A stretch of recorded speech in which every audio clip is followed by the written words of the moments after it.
millions of people watch this famous science fiction production without noticing a single, deeply disturbing detail hidden right before their eyes. What seemed to be a harmless, beautiful Hollywood fantasy about cosmic contact actually conceals one of the darkest warnings and most sophisticated psychological conditioning programs in modern history. On the surface, the film tells a classic, awe-inspiring tale of visitors arriving from other worlds, seemingly evolved and benevolent beings bearing a grand promise of salvation. Yet, beneath the dazzling lights and the emotional swell of the musical score, the director carefully placed a labyrinth of occult symbols, ancient esoteric references, and traumatic initiation rituals that point to a radically different reality. Who, in truth, are the entities represented in this story? And why does mainstream cinema insist on painting as saviors those whose documented actions mirror the darkest practices of ancient black magic rituals? The answer to these questions reveals a secret that only a select few have ever fully deciphered.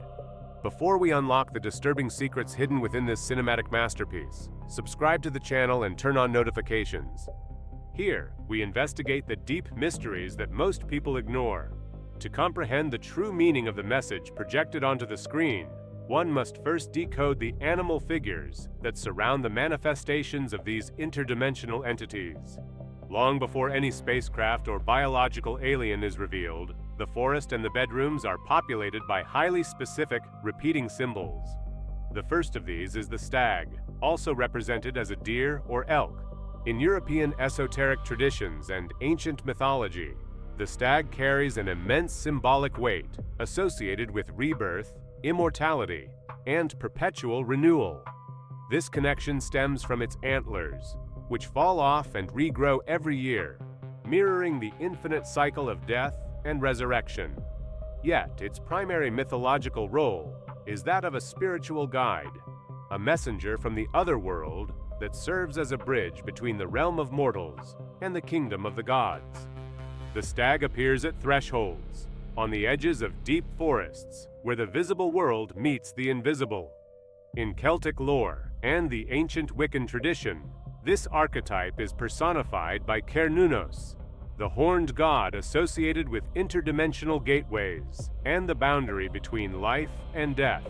The most unsettling aspect of this animal is how its antlers are interpreted in deep occult studies as natural antennas, biological branching structures capable of tuning into cosmic intuition, capturing celestial vibrations, and receiving messages from frequencies completely imperceptible to ordinary human senses. It is through these natural branching antennas that the invisible realm transmits its signals, guiding the lost traveler into the depths of the unknown. It is no coincidence, then, that the transformation of a simple forest animal into a large-eyed, gray-skinned being occurs precisely through the image of the stag. The director utilizes this ancient mythological bridge to ease the psychological intrusion of these entities into our physical reality, creating an artificial familiarity that masks the alien threat. But the stag does not stand alone.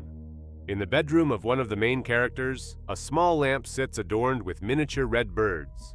This is the northern cardinal, a bird that in North American folklore represents a sign that a deceased loved one is visiting, or that a celestial messenger is near. In Native American mysticism, as in Western esotericism, the red cardinal represents a direct conduit between heaven and earth, acting as a catalyst for spiritual communication, prophecy, and above all, psychic awakening. In the narrative, the exact moment this red bird flies through the window of Margaret, a local television presenter in Kansas, marks the onset of a terrifying, inexplicable transformation. She is suddenly gripped by a paralyzing physical stillness, a cold state of absolute paralysis, where her mind remains fully awake while her body refuses to obey. From that moment forward, she begins to manifest uncanny premonitions, telepathic awareness, and an overwhelming, almost suffocating empathetic sensitivity to her surroundings. The red bird serves as a silent witness and a spiritual beacon, marking the exact point where her normal human frequency was shattered to accommodate the presence of a higher, unseen intelligence operating behind the veil of the phenomenon. Complementing this symbolic court, the fox emerges as the third pillar of this animal triad. Renowned globally as a symbol of cunning and deceit, the fox holds a central role in diverse mythologies. In ancient Japanese folklore, the kitsune is a powerful spirit messenger of the gods, possessing immense magical capabilities and the power to change its form at will, a true shapeshifter. In Western occultism, the fox represents the master of illusions and shadows, drawing parallels to the Norse trickster god Loki, a master of deception who conceals his true intent behind alluring disguises. In the film, the simultaneous presence of these animals, the stag, the cardinal, and the fox, alongside the brief appearance of a raccoon, is far from a casual aesthetic choice to depict wilderness. In over 90% of documented close encounter and abduction cases worldwide, witnesses report the appearance of entities in groups of 3. The number 3, widely recognized in Kabbalistic and esoteric traditions as a number of intense ritual power, manifests repeatedly in these encounters. Many abductees describe the entities themselves as having 3 fingers on each hand or foot, adding a physical layer to this sacred geometry. The presence of these specific animals, therefore, acts as a screen memory, a biological cover story, projected into the victim's mind by the entities to prevent the human psyche from collapsing in the presence of their true, terrifying interdimensional forms. The human mind, unable to process the bizarre reality of 3 non-human beings standing in the shadows of the room, translates them into familiar forest creatures, a protective illusion designed to preserve sanity. While the cinematic production portrays the abduction process as almost poetic, peaceful, and painless, resembling a brief ophthalmic exam where a gentle, warm light shines into the character's eyes, and all ends in tranquility, historical records and the testimonies of actual abductees paint an infinitely darker picture. In reality, the UFO phenomenon is violent, intrusive, and profoundly traumatic. Individuals are taken against their will, subjected to highly painful physical procedures, incisions, extractions, and invasive examinations of their bodies, without anesthesia or any concern for their suffering. Abductees frequently describe being placed on cold metallic tables, surrounded by silent, clinical figures whose cold eyes display a complete absence of empathy or warmth. There is no logical scientific explanation for why beings supposedly possessing advanced interstellar technology capable of traversing galaxies would need to bind human beings with physical ropes, use mechanical restraint devices, or extract blood in such a primitive, agonizing manner. This lack of advanced, painless medical methods suggests a deliberate purpose: the necessity of inducing extreme fear, physical pain, and deep trauma. It is at this point that UFO abductions reveal their true face as traumatic initiation rituals, identical in structure to the psychological fracturing techniques used by secret societies throughout history to break down human identity, dismantle the ego, and prepare the subject for total psychological reprogramming. The director demonstrates an acute awareness of this ritual machinery, placing occult elements in the finest details of the scenes. In the trailer, and during the opening sequence where a child is taken, before we ever witness the stag's physical transformation into an alien, the camera lingers on the child lying upon a metal table. Surrounding this table, a perfect circle is drawn on the floor, containing a complex geometric sigil. In classical black magic and high ceremonial demonology, the circle acts as a portal of invocation and a boundary of protection, while the sigil represents the unique geometric signature used to summon and establish contact with non-physical entities. This identical sigil, visible beneath the abduction table, appears once more in the mysterious patterns formed in crop fields, and, most disturbingly, is reflected directly within the pupil of the stag at the exact moment of its metamorphosis. The symbol operates as a metaphysical link, a ritual signature connecting the material world to the unseen. There is a chilling symmetry between the medical procedures conducted within these alleged craft and the ancient historical practices of ritual mutilation and blood offering carried out in honor of pagan deities. The hypothesis that these entities instructed humanity in these dark rites in the distant past and continue to influence global elites to perpetuate these energetic feeding cycles through modern proxies. remains one of the most haunting perspectives of modern investigative research. Further into the narrative, as the secrets of the entity's underground laboratory begin to surface, the script makes a direct reference to one of the most famous and dark tales in European children's literature, Hansel and Gretel, compiled by the Brothers Grimm. In the original folklore, a cruel witch constructs a cottage built entirely of gingerbread, candies, and sugar, designed specifically to lure starving lost children into her grasp. Once enticed by this sweet, welcoming facade, the children are imprisoned. The boy is locked in a cage to be fattened, and the girl is enslaved, both destined to be consumed in a ritualistic act of cannibalism. In the film, the entities employ the exact same strategy.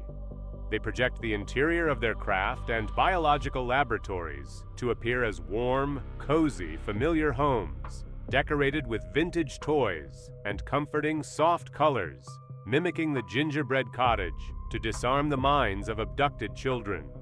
This deceptive veneer completely masks the grim reality of the biological experimentation rooms, where severe childhood traumas are inflicted under the guise of technological wonders.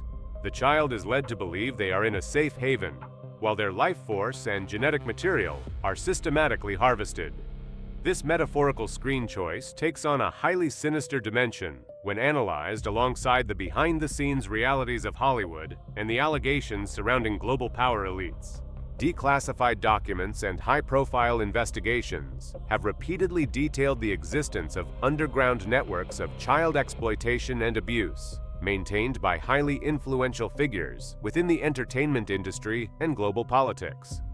In the specific case of this production's director, numerous whispered accounts and old allegations from industry insiders speak of disturbing rituals involving trauma-induced substances, such as adrenochrome, and dark sacrifices held within the privacy of secluded estates. By presenting the gingerbread house of Hansel and Gretel as the literal template for the alien laboratory, the director appears to perform a classic act of hidden-in-plain-sight revelation, a practice known among occultists as the revelation of the method, where the perpetrator places the monstrosity under the bright lights of cinema, disguised as a mere cinematic metaphor, to alleviate karmic debt or mock the ignorance of the masses. The psychological result of this conditioning on survivors is the creation of a UFO Stockholm syndrome, a powerful psychic defense mechanism where the victim, unable to process the absolute horror of the abuse, develops a deep affection, reverence, and even love for their interdimensional tormentors, worshiping them as space brothers and divine guides. This phenomenon of telepathically induced empathy and mental manipulation finds a fascinating real-world parallel in one of the most famous UFO cases in South America, the Varginha incident in Brazil, which occurred in 1996. When interviewing eyewitnesses of that encounter for a documentary, researchers gathered revelatory statements regarding the nature of the creature's eyes. Witnesses, including 3 young girls who encountered the being in a vacant lot, described a grotesque being with prominent veins on its brown skin, small horn-like protrusions on its skull, and enormous, expressive red eyes that lacked any human facial cues. However, 2 of the primary witnesses reported that when they held direct eye contact with the creature for a few seconds, they were instantly overwhelmed by an intense, unexplained feeling of deep pity, compassion, and sorrow for the being's suffering. They felt an urge to help the creature, crying at the sight of its apparent distress. How could anyone feel instant love and profound pity for a terrifying, expressionless, alien creature that seemed to emerge from a nightmare? The answer lies in the mechanism of telepathic empathy induction. The massive dark red eyes of these entities are not simple biological organs of sight. They are engineered to force direct human eye contact and serve as powerful transmitters of mental energy.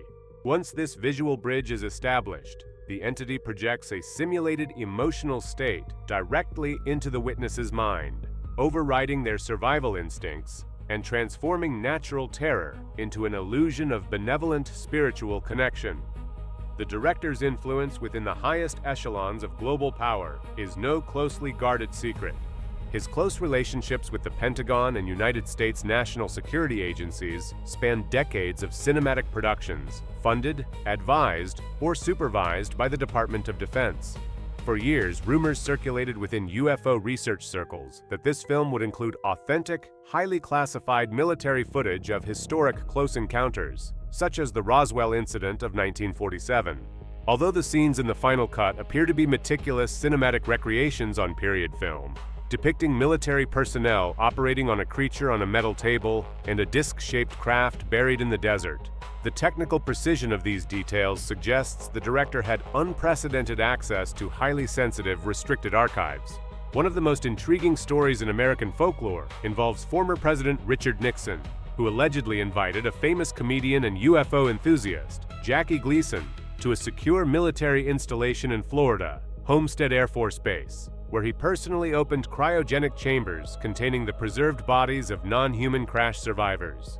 This exact scenario is recreated with astonishing precision in the film, indicating that the director utilized his proximity to government sources to perfectly simulate the deepest secrets of military intelligence on the silver screen, preparing the public mind for the eventual reveal. Beyond the skies, the cinematic narrative and recent declassifications by the United States Congress converge on the mysteries of the deep oceans. While the public remains focused on outer space, military officials and high-ranking intelligence officers have admitted that the phenomenon manifests with alarming frequency, emerging from the depths of the seas, the so-called unidentified submerged objects, or USOs. Congressional hearings and military logs suggest that these non-human intelligences operate at least 6 highly active underwater facilities, located in the abyssal trenches of the Pacific and Atlantic Oceans. 2 primary theories attempt to explain the existence of these deep-sea structures. The first posits that survivors of ancient pre-cataclysmic global disasters, members of highly advanced, lost technological civilizations like the legendary Atlanteans, established permanent refuges in the ocean depths to escape surface destruction and have remained there for millennia. The second hypothesis suggests that these structures belong to purely non-physical, interdimensional intelligences capable of materializing physical bodies and technological craft at will within our 3-dimensional reality. These forces are believed to operate independently, occasionally engaging in silent territorial conflicts beneath the waves, which would explain the recovery of advanced biological and technological debris by clandestine defense agencies. Controlling human perception and preparing the masses for an impending official disclosure involves highly complex, long-term psychological conditioning programs. In scenes depicting the childhood bedroom of Emily Blunt's character, a subtle detail on the wallpaper reveals the hidden machinery, repeating patterns of owls and butterflies. Within the realm of highly classified military intelligence programs, the butterfly is the ultimate symbol of Project Monarch, a trauma-based mind control program designed to fracture a subject's psyche during early childhood, creating isolated mental compartments and alter personalities. The choice of the monarch butterfly is highly deliberate, as this insect is known to pass genetic migratory memory down through generations, just as trauma is systematically passed down and cultivated within specific bloodlines selected to serve as channels of communication or psychic diplomats for these non-human entities. The purpose of these traumatic initiations is to prepare individuals to act as vocal advocates and ambassadors for this new era of cosmic empathy. The owl, meanwhile, complements this symbolic architecture with masterful precision within elite esotericism. As a nocturnal bird of prey capable of hunting in absolute silence, the owl possesses disproportionately large eyes that allow it to see perfectly through total darkness. Esoterically, the owl represents the gnosis of the shadows, the hidden wisdom required to perceive what remains invisible to the uninitiated, and to govern the world from the darkness. It is the central symbol of highly exclusive global organizations, such as the Bohemian Grove, where world leaders gather annually to perform symbolic rituals before a massive stone sculpture of an owl. The presence of this wallpaper in the film is the symbolic signature of the hidden architects of the global shadow government, the military, industrial, and corporate elite who utilize science fiction cinema to slowly reshape the collective unconscious of humanity, preparing the spiritual ground for the massive transition that lies ahead. A transition where humanity is taught to embrace the dark under the guise of enlightenment. The pinnacle of this entire psychological operation and social engineering project is what prominent researchers and theologians term the Great Deception of the End Times. The subtle message seeded into the collective mind through movies, television, and carefully orchestrated official government statements is designed to prepare humanity for the complete dissolution of traditional religions, with historic Christianity as the primary target for deconstruction. The ultimate plan is to introduce a unified cosmic religion and a global government built upon the premise that the gods of ancient mythologies were nothing more than biological, highly advanced extraterrestrial visitors who engineered the human race in a laboratory. This narrative completely rewrites the spiritual origin of mankind, reducing the soul to a mere byproduct of genetic engineering and stripping humanity of its divine connection to the true Creator. Confidential intelligence reports suggest that prominent religious leaders worldwide have been quietly visited by members of Congress and intelligence officials who have had direct access to highly classified national security briefs. The nature of these meetings is a sobering warning that the coming official disclosure will dismantle the core foundations of traditional faith, presenting simulated scientific evidence claiming that the divine Creator does not exist, and that ancient biblical miracles were merely advanced technological experiments. Renowned authors have detailed how this eschatological conspiracy intends to rewrite sacred history, even suggesting that miraculous events, like the Immaculate Conception of the Virgin Mary, were actually UFO laboratory procedures involving artificial hybrid insemination stripped of all sacred divinity. They seek to turn the Savior of mankind into a genetic experiment, undermining the very bedrock of Christian theology. The warnings against this massive deception are recorded both in the literature of spiritual investigation and in the most ancient sacred texts. Classical works of UFO conspiracy analysis, such as those by I.D., Thomas, William Schnoebelen, and Thomas Horn, warn that humanity will face extraordinary technological displays in the heavens, capable of simulating miraculous events and divine apparitions over major global capitals, including the Vatican and Washington, D.C. The ancient scriptures of the New Testament, in the first epistle of Paul to Timothy, chapter 4, verse 1, explicitly warn that in the latter times some shall depart from the faith, giving heed to seducing spirits and doctrines of devils. Faced with this impending wave of technological illusions and refined spiritual manipulations on our screens and in our skies, modern research points to the urgent necessity of rigorous discernment. The viewer must learn to look far beyond the dazzling light shows of Hollywood and anchor their consciousness against the invisible gears designed to reshape the human soul. If you seek to understand the hidden truths behind the media that shapes our world, subscribe, leave a like, and share your theory in the comments. Our next investigation is already underway,